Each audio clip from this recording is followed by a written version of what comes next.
கபட நாடக அரசு திரு விஜய் விமர்சனம் பண்ணாரு, முதலமைச்சர் அங்கிருங்கிற விமர்சனம் பண்ணாரு. இல்ல, இதுக்கு நேற்றே எங்களுடைய கழகத்தினுடைய முதன்மை செயலாளர்கள் சொல்லிட்டாங்க.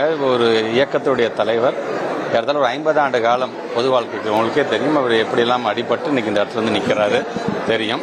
ஸோ அப்படி வரும்பொழுது அப்படிப்பட்டவர் இந்த மாதிரி பேசுறது அவருக்கே அது உகந்ததா? அதெல்லாம் புதுசாக எங்கேருந்து வரல. முத்தமிழ் கலைஞரோட அந்த குடும்பம் பழகிய குடும்பம் தான், தமிழ்நாட்டுடைய முதலமைச்சரோடு பழகிய குடும்பம் தான், மாண்பு துணை முதலமைச்சரோட நண்பராக பழகிய குடும்பம் தான்.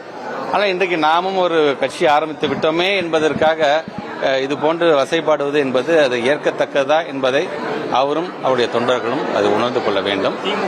மாநாட்டில் அவர் பேசும்பொழுது சொன்னாது, நம்மை பார்த்து எல்லாரும் விசிலடிச்சாங்க குஞ்சுகள் என்று சொல்லிவிடக்கூடாது, நாம் ஒரு மாற்றத்தை ஏற்படுத்தக்கூடிய அளவுக்கு நாம் ஒன்றுபட வேண்டும் என்று சொன்னார்கள்.